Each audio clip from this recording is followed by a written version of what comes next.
क्या भागवत कथा करने का अधिकार सबका है? हमने कहा हमने तो कल ही बोला था।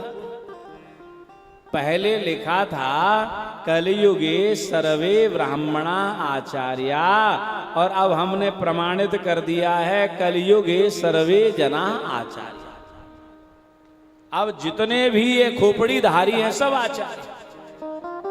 आचार्य की परिभाषा जानो ना जानो कोई लेना देना, सब आचार्य।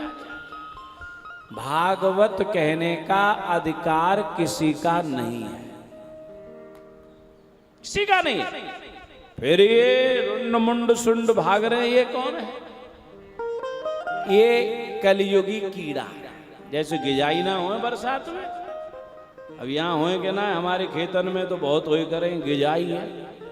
पहले खेतन में गिजाई और गिजाई अब खेतन में थे तो मर गई, सब बन गए कथावाचक।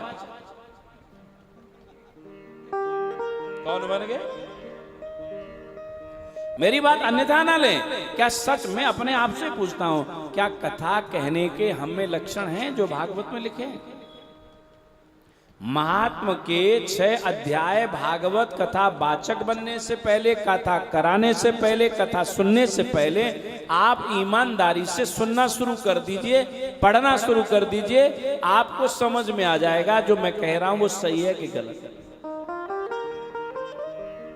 जो भागवत जी में लिखा है उसके आधार पर कोई कथा कह रहा है क्या?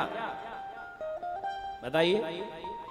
जब उनको मान ही नहीं रहा, उनको जीवन में उतार नहीं रहा, तो उसको कथावाचक क्यों माना जाए? ये आजकल कथा वाचक नहीं है, जितने भी है ना, ये कथा वाचक नहीं, ये कथा शोषक है। शोषण शोषण शोषण। ये पोषण नहीं कर रहे, ये शोषण कर रहे। हो सकता है मैं भी जो भागवत की बात को प्रमुखता के आधार पर लोगों के हृदय पटल पर न रखना और किंवदंतियों में पड़ जाना, ये कथावाचकों के लक्षण नहीं है। और मैं तो बोल ही चुका हूं, मैं तो पद कथा 15 साल पहले करता था। अब तो मैं भी देख रहा हूं, जैसे बे ढोल बजा रहे तिन तिन तिन, तू बजा दे इन इन। अब तो भैया हम तो वो कथा सुननी है तो श्रोता एक सामने बैठ जाओ, कथा सुनाऊंगा। कौन सा कैसा हो? ते श्रोता वक्ता समशीला, समशील होना चाहिए, समदृष्टि वाला होना चाहिए। संत और सत्संग में और संत में और भगवंत में कोई भेद ना समझे वो श्रोता। पर वो कौन है महाराज? आज तो कथावाचक अपने जानने वाले, आ जाओ चले आओ। ऐसे बाबा लोग मैंने देखे, चल पीछे चल चल चल पीछे। नहीं नहीं, सब गरीब आवे अमीर आवे, वह भगवान का है, ऐसा भाव। तो सच्चिदानंद कौन है? सत चिद और आनंद। यहाँ भी 3 है, भागवत में 3 की बात है, भक्ति ज्ञान और वैराग्य। कितने की बात है? संत किसे कहा गया? भक्ति ज्ञान और कर्म। वैराग्य का दूसरा नाम कर्म भी। क्या नाम है? तीनों का समावेश। अब एक बात बता मैं, अब प्रयाग कौन कौन गए हैं? प्रयागराज सब गए होंगे हमें छोड़ के। आप वो है, हम गए थे। देखो प्रयाग में गंगा यमुना सरस्वती का मिलन है ना? ऐसे ही जिनके संत कौन हैं? जैसे प्रयाग में गंगा यमुना सरस्वती मिल गई, इसीलिए उनको प्रयाग कहा गया। उसी तरह भैया भक्ति ज्ञान और कर्म का जहां मिलन हो जाए उसे संत कहा जाता है। क्या कहा जाता है? और अभी हमने क्या बोला था? अब संत तो चले गए, अब संत आ गए। अब एक होता है साधु, एक होता है स्वादु। अब साधु खत्म, अब तो स्वादु है। पहले साधु महाराज हर गांव में मंदिरों पर रहते थे। बेचारे जो रूखा सूखा मिल जाया, टिक्कर बनाया, पाया और पवाया। अब तो महाराज आए है स्वादु, खूब गोलगप्पे ने चटका रहे बिहारी जी पे। इतनी इतनी बड़ी लस्सी के डिब्बा ने पी जाए और काका पी जाए महाराज। स्वादु पहले होते थे साधु, पहले होते थे संत, अब हो गए संत। पहले होते थे कथा वाचक, अब हो गए कथा शोषक। तो ये भागवत जीव को आप लोग अगर सुनना चाहते हैं, प्लीज आप एक बार भागवत जी के महात्म के 6 अध्याय, ज्यादा तो नहीं है। मैं तो भैया 10 महीना बाद भूल बाल गो, मैं तो कल ही बताई। अगर कोई बात गलती सलती तो रह जाए, एग्जाम दे भी आ गए सीधे, हम तो नकलते, पढ़ाई तो यह साल करी ना है। फिर भी 6 अध्याय हैं, इन 6 अध्यायों को सुनने वालों को, करने वालों को और कराने वालों को अवश्य करना चाहिए। मैंने गुप्त नवरात्रि पर रखा।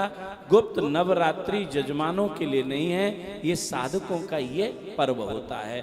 और इस ये अति गुप्त अति गुह्य जो चीज है वह मैंने कहा, उदाहरण दिया, बेल के पेड़ को उल्टा कर दिया जाए, जड़ ऊपर कर दी जाए, बोले यही में तो पत्ता निकले, तो एक पत्ता मिलने वाला नहीं है। एक और विषय आपके सामने फिर रख दूं, अच्छा लगे बुरा लगे वो आपकी मर्जी हो सकती है, कि भगवान के धाम में जो भी रहते प्लीज छल कपट से यहाँ न रहें, निर्मल मन होकर के रहेंगे तो आपको धाम की कृपा जरूर होगी। भाग बड़ो वृंदावन, हमारे यहाँ कोई संत पधार जाता है ना, तो वहां गाया जाता है, भाग बड़ो वृंदावन। और अंतिम सत्य क्या है? प्रश्न यहां से चालू हुआ था, याद आ गया? अंतिम सत्य क्या है? नहीं पता। अंतिम सत्य है मृत्यु। हम सबकी मृत्यु होनी है। किस किस की होनी है? सबकी होनी है। तो अंतिम सत्य हुआ ना, सबका सत्य हुआ ना। चलो, जब कोई मर जाता है तो क्या बोलते हैं? राम नाम। पर मरने वाला कहता है, अरे बेईमानो, मर गया हूं अब कह रहा है, अगर 2-4 दिन पहले कहते तो इसको कछु हमू लाभ ले लेते। अब जरा उल्टा फिर सोचो कि मरने के बाद जो जब सब यात्रा में जाते हैं उनको ये ज्ञान हो गया है कि राम का नाम, उनको फिर भी ज्ञान नहीं है। महाराज वहां रख देंगे, एक इधर बीड़िए से लगा रहो, इधर सुल्पियाई से लगा रहो, और फिर बुराई करते हैं, मेरी सारो बहुत बड़ो मर गो, अरे हम कर्री लकड़िया धरियो, यानी बड़े मांस खाए। हमारे ब्रज में के, अब तुम्हारे यहाँ क्या कहते होंगे हमें तो पता ना। एक हो भाई भूख में लकड़ियां मार रहो, मैंने कहा काय को मार रहे हो? अरे महाराज तुम्हें ना पता, यानी बड़े खून पिए हमारे, माने मरवे बारे इनको माने बदला ले रहे हैं। देखो, राम का नाम मरने के बाद सत्य नहीं, मरने से पहले सत्य है।